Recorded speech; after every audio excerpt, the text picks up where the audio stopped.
Good morning, this is Bob Passy.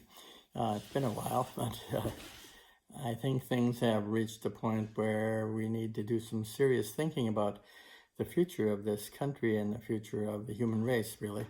We have been confronted with this COVID-19 virus that has basically clarified for us many, many things about ourselves.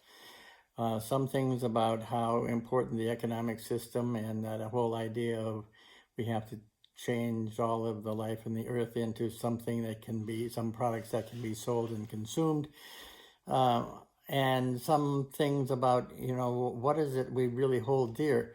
We've, we've all realized really quite quickly that human life was way more important than the economics of the situation, and not any real people with any kind of human feelings was really willing to say, well, no, everybody has to stay on the job because we have to keep the economy going.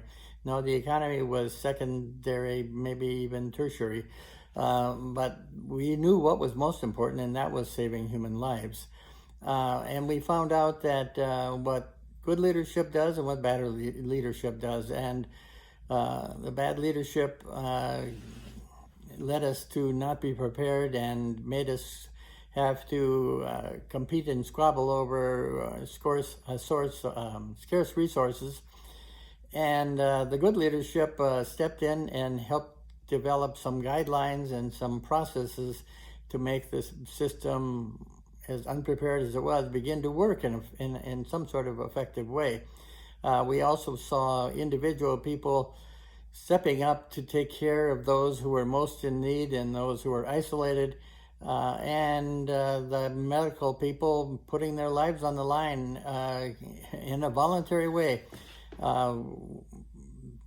past what many people in the military have done. And this was not a war. This was people just saying, I am willing to do what has to be done in order to help stop this virus and save people. They were truly heroes and are truly heroes. But we found out a lot of things about ourselves. We found out we didn't need to travel so much. We found out we didn't need to be entertained quite so much, that we survived okay with a certain amount of isolation that probably was reminiscent of a much earlier period in our history, and that we didn't need to be shopping all the time. We didn't need to be consuming all the time. It didn't mean that there was no need for products and food and some things, but we made a distinction between the necessities and the things that were luxuries.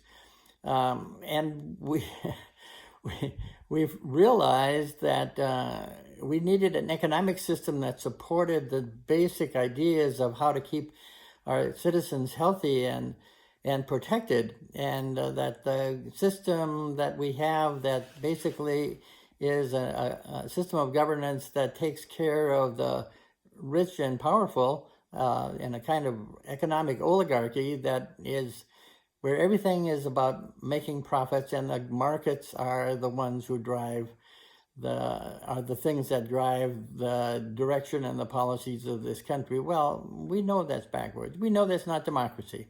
So the first thing we need to do is find a candidate in this next election that actually believes in democracy. Now, I think Joe Biden is a nice guy. I just think he's so tied with the big money that he's going to appoint Wall Street as soon as he gets in. And we're going to just be back to a milder version of what we have now. We have a really radical leader right now, and I'm not saying that he should continue to lead. I'm just saying that we don't have a really good option, and perhaps it's time to think about how do we draft someone who has the vision of a democracy again. A democracy means that we have the ordinary people, those people who saved us from this virus, having a voice again. They were all supposed to be having a voice. This is how this happened over the last half a century is amazing. That we were sold a bill of goods about how economics was going to save us from everything. Well, economics clearly didn't save us from this. And we need to begin to step up and stand up and not allow the answers to be imposed from the top. I mean, right now they're saying, well, we're going to open the meatpacking plants because that's necessary. Well, that means that the people on the bottom are going to have to go and take their chances with getting infected, which means all of us are running a risk in a way because they're part of society. So it's going to, the question is going to be, are we going to stand still for them imposing the old systems again? It says economics trump everything. I like that word trump too. Economics trump everything, and that we have to get back to work. I mean, we have people like some businessmen are suing the state because it hurt their profits to stop businesses from being places where people congregated and spread the disease. We need a unified effort, and we need a unified effort that takes us back to a democracy. If we have another leader, I don't care which side of the aisle you're from, if we have another leader who does not reinstitute democracy, and that's a big change because it hasn't been around very much in the last several decades from either party, we're in trouble because we're facing, we've been shown that we can deal with global warming because we just did. We just did without all of those things that global warming said we're probably going to have to do without, or we're going to have to find better solutions.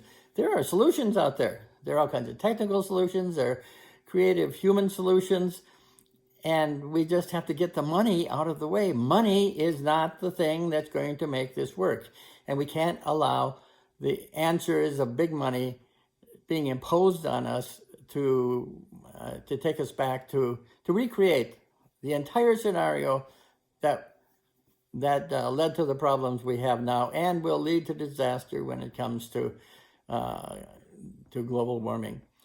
Anyway, it's a time, I really want to say that this is a time to stand up. This is not a time to say, oh, if the people don't stand up, then the few on the top will decide your life and your death. And global warming is going to just be this huge problem. And if we stand still and say, well, what can we do? They want to do that. No. We outnumber them incredibly. We have to finally stand up and say no. Just say no, and with a solution. Let's go back to a democracy. We insist on going back to a democracy. We need to have a candidate that's running in this next election that believes in democracy, not a slow transition back to democracy. We don't have a slow transition time. Besides that, the people in power will not give up power. They don't, the rich don't give their money away. They're going to protect it no matter what. So we need to insist on the things that are going to get us back to a democracy. And that's my message for today. And I hope you're doing well and taking care of yourselves and remembering that all those people, especially on the bottom of the society, are having to deal with this in incredibly difficult ways, and we're not really giving them much help. Those are the people we should be bailing out. Anyway, food for thought. We'll talk to you again soon. Bye now.